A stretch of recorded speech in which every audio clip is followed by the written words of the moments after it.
Today we're going to review solving absolute value equations and then do something new, which is solving absolute value inequalities. It's similar, but it still has a little extra twist to it. So to start with, like I said, we're going to start by reviewing how to solve absolute value equations. So just recall that if I have something simple like the absolute value of m equals 3, well, I need to think there are two solutions to this because I could either put 3 inside and it would be true, or I could put -3. So these are both solutions to this problem. And if I make something more complex, like 2y minus 1 equals 7, that means I need to look inside and think about that I want whatever is inside to either equal +7 or -7. So if I think about it that way, I could make two equations. Either I know this needs to be true, in which case y is 4, or the inside, again, whatever's inside has to equal -7. And then if I add 1 there, y would have to be negative. Again, both of these would make this expression true. Both of these would make that equation true. Sorry, equation, not expression. Okay, so what I really want you to notice is, in general, absolute value problems require two basically problems to solve. So the same is true when I start thinking about an absolute value inequality. So for example, if I start with the absolute value of 2x, let's use the same problem, but change this to is greater than 7. Okay, so it's the same idea that I have the positive case, that if this inside equals 2x minus 1 is greater than 7, well, I still could solve that the same way, that 2x is greater than 8 and x must be greater than 4. But then I have the negative case. Now the weird thing about a negative case is that it makes things go a little wonky. So I know that I have this 2x minus 1 and I'm going to have a -7, but what about that inequality? Remember when we talked about the idea that the inequality flips when I divide by a negative? I never really explained why. So let's do that just for a second real fast. Really simple. If I was to draw a normal number line, I go 1, 2, 3, 4 to go in order. What happens when I write the negative numbers? Do I just go like this? No, those would be in the wrong way. So if these are +1, +2, +3, +4, if I make everything negative, notice what happens. It has to flip the order. That is why when my inequality goes one way and I multiply or divide by a negative, it goes the other. The same thing happens in this case because I'm doing a negative case. I take whatever my inequality is and I flip. So again, for the negative case, flip both. Notice I did not change what's inside the absolute value though, just the solution and the inequality. So again, if we go to finish solving, this 2x is greater than -6, x is greater than -3. So now I have to decide, there's two things that can happen. It can either be a conjunction or a disjunction. Basically looking at this means that I need something that's greater than 4 and less than -3. Can that happen? I hope you don't realize there's a number that can do that. So we are going to write our final solution like this, that x is less than -3 or x is greater than 4. This is in symbols. How would I write it as a number line solution? It should look like oars, like on a boat.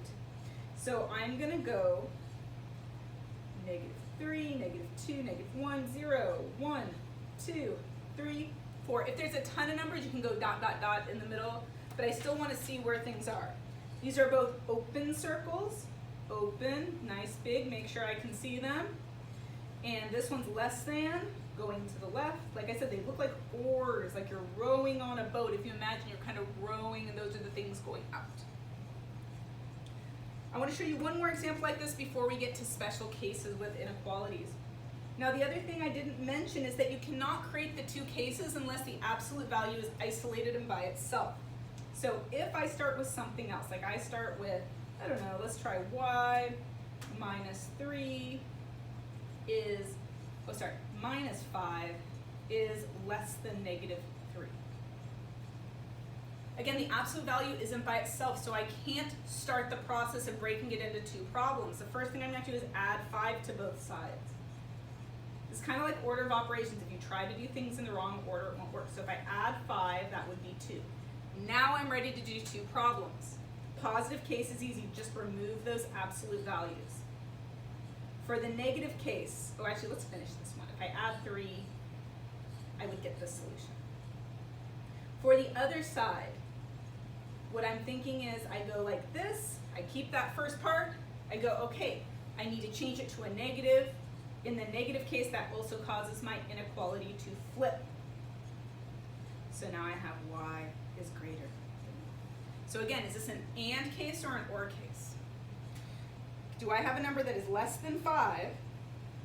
Do I have a number that is greater than 1 that can be the same number? Absolutely. So you write this as a conjunction. You write this as one statement. They're called and statements. This is an or statement. This is called an and statement. So I write 1 is less than y is less than 5. Because there is a number that's between 1 and 5. So I can make my number line. Ooh, I just realized I forgot my variable. Bad, Mr. Robert. Should always include our variable if we were being an excellent A+ student. 1, 2, 3, 4, 5. Again, I noticed I had an open circle for both of these.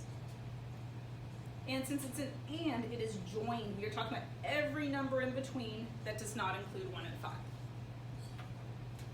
So those are our basic idea of how these works, but of course it's these crazy special cases, and this is true both for equalities and inequalities.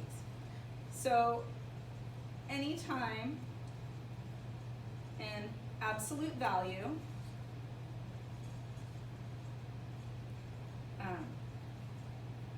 equals or has an inequality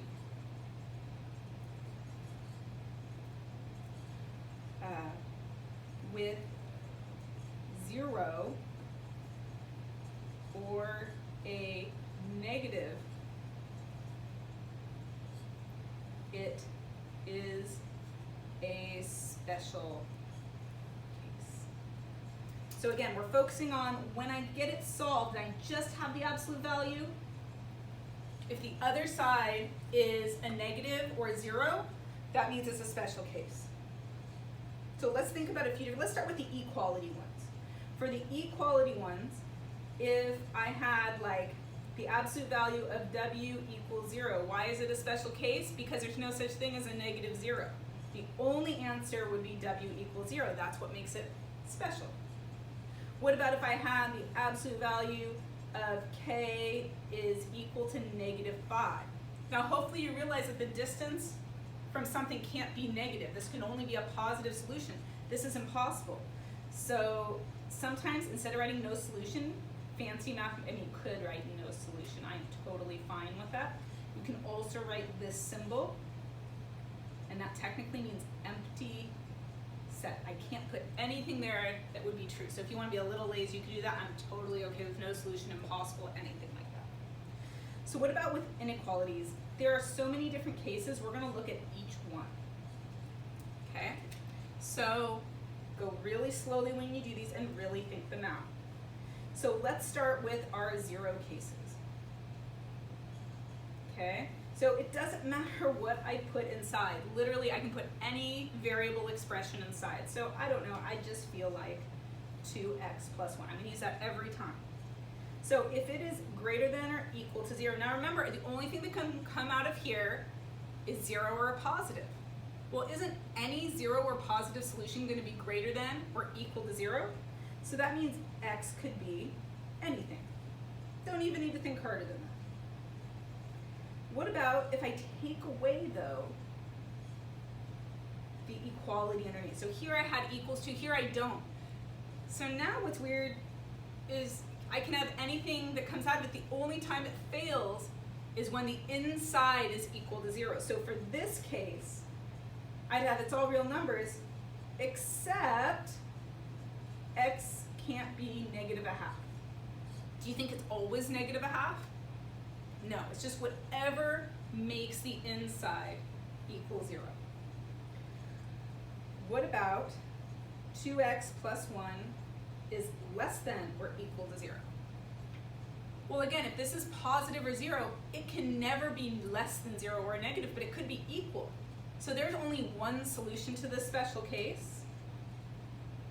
It's whatever makes the inside, except for you should know that's not the right answer, it should be negative a half. It's whatever makes the inside equal 0. And then obviously you can sort of think about what this last case would look like. That this is basically saying, I need all the solutions that are less than 0, all the solutions that are negative, that's impossible. So again, you could say no solution, or you can use that empty set symbol. That does not mean 0, by the way. That means nothing. So we talked about 0 case. What about the negative cases? So we're going to put the exact same problems, but instead, I'm just going to make it -1. It's really irrelevant what I put over there as soon as I see a negative with only an absolute value over here. So for it to be greater than or equal to a negative, well, if this is positive or 0, that's always going to be greater than or equal to a negative. Same thing's kind of true here, because now I only need to worry about it being greater than a negative. And again, a positive number of 0 is always going to be greater than a negative. For our last ones here, less than or equal to a negative, that's impossible. Same thing here. Because again, the only thing that can come out of an absolute value, is a positive or 0. I hope that makes sense, or you can read it over again if you need to. Feel free to ask me more questions if you want to on your own.